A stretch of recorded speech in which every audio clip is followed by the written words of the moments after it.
Malayo pa, pero malayo na, naksyuta. Nakadalawang pasalang kami ni Mister sa laundry shop. Pero napakadami pa rin natirang damit. Aantayin ko munang matuyo bago ko ipalaundry yung mga natirang basang damit. At eto nga, may isa pang sakong damit. Baka bukas na lang pag sinipag ulit.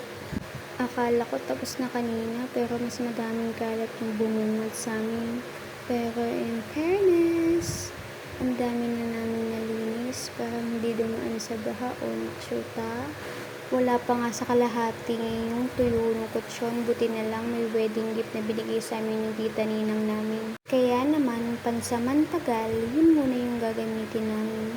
Para pag binaha ulit, damang-dama na namin, naksyuta. Tanging yung second floor lang yung hindi binaha dito sa amin. At tayo mag-time check, 7:07 PM pero wala pang ligo.